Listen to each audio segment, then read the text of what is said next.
He had lived for sound, every note a thread in the fabric of his soul, every melody a prayer rising from his heart.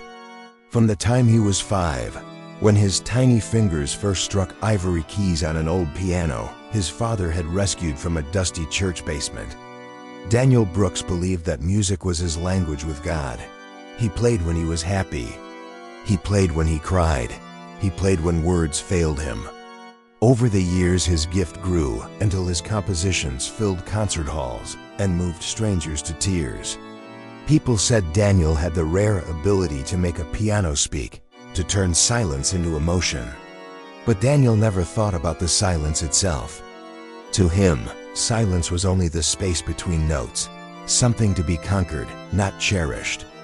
Until one day silence came and stayed. It began as a faint buzzing in his left ear after a performance in New York. He ignored it, thinking it was fatigue. But within months, the sound deepened into a roar, then dropped into a void. Doctors said it was nerve damage, irreversible, progressive. He would soon be completely deaf. The words shattered him. He walked home in the rain that night. The city lights blurred through his tears. He had spent his whole life building a world made of sound, and now that world was collapsing around him. The next morning he sat at his piano, pressed a single key, and though he saw the string vibrate, he heard nothing. He pressed another, then another. The same emptiness. He tried harder, slamming the keys, but all he could feel was the dull thud through the wood beneath his fingers. That was the moment he broke. He closed the piano and walked away. For days he didn't eat. For weeks he didn't speak. Friends called, worried, but he couldn't stand to face them. What was a musician without music? He was a shell, an echo of who he once was. His awards and gold records mocked him from the wall, reminders of a gift that had been taken. One night he sat alone in darkness, his hands trembling over a glass of whiskey, his mind whispering lies that he was finished, useless, forgotten. He whispered into the silence, "God, why would you take this from me? You gave me music. Wasn't that enough?" His voice cracked, swallowed by still air. There was no reply, no comfort, only the endless hum of his broken hearing fading further away. He fell asleep on the floor beside his piano, the same instrument that had once been his altar, now cold and silent. When he awoke, sunlight streamed through the curtains, catching dust motes floating in the air. The world was quiet, but for the first time he noticed how beautiful that quiet looked. He could see the rhythm of light and shadow moving across the room. He closed his eyes and realized that maybe there was still something to feel, even when there was nothing to hear. That day, searching through a drawer for old letters, he found one from his mother who had passed years ago.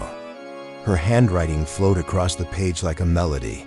When life grows too quiet, listen with your heart. God speaks there. He read it over and over, tears dripping onto the paper. He had been waiting for God to shout through sound, but maybe God was whispering through silence.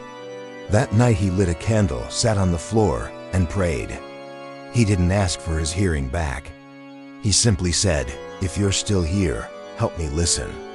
In the stillness, something stirred, a warmth rising in his chest, not sound but presence. For the first time in months, he felt peace. Over the next few weeks, Daniel began walking each morning through the park. He couldn't hear birds, but he could see their wings beat in rhythm. He couldn't hear the wind, but he could feel it move through his hair, a soft conversation between earth and sky.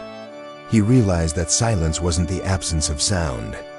It was the presence of everything else he had ignored.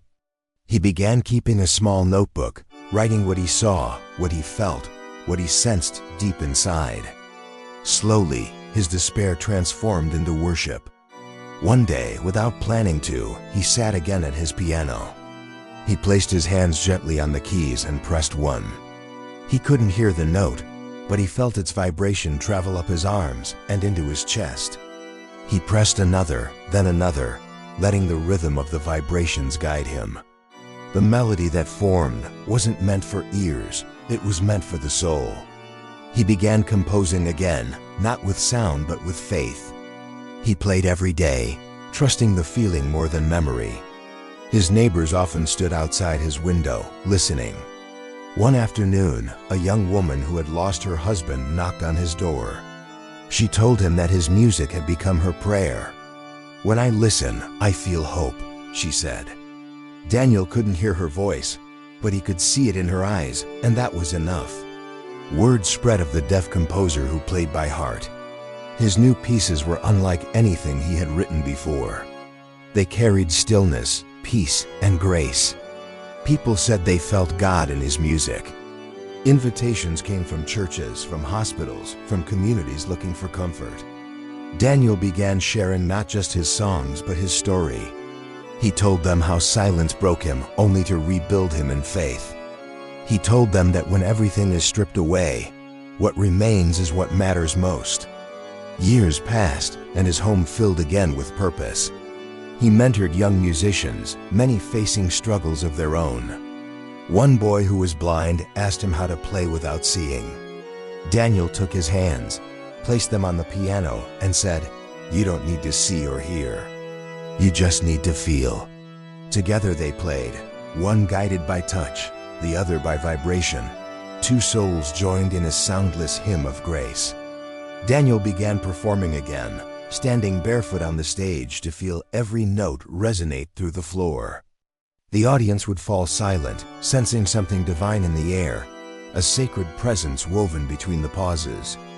After each performance he would bow, smile, and silently pray. "Thank you, Lord, for giving me silence, so I could finally hear you."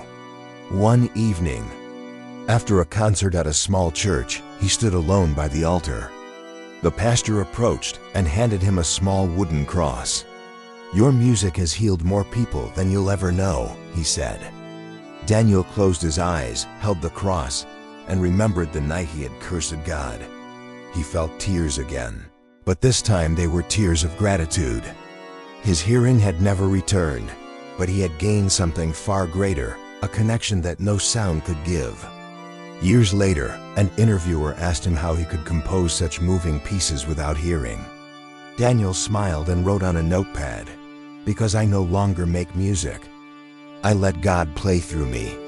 His words became famous, printed in magazines and quoted in sermons. But for Daniel, the real miracle wasn't fame. It was faith.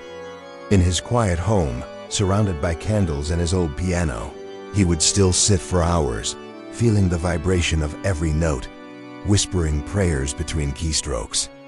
The silence that once tortured him had become sacred. He had learned that God's loudest messages are often spoken in the gentlest quiet. His final composition, written shortly before his passing, was titled "The Sound of Grace." It was played at his funeral by his students, and though he had never heard it, everyone present swore they could feel him there, smiling. Welcome, dear friend. This is Faith Light Stories, where every story reminds us that God never leaves us. Please like, share, and subscribe. And if this story touched your heart, take a moment tonight to sit in silence. Turn off the noise, close your eyes, and listen, not with your ears, but with your soul. You might just find that in the quiet, God is already speaking your name.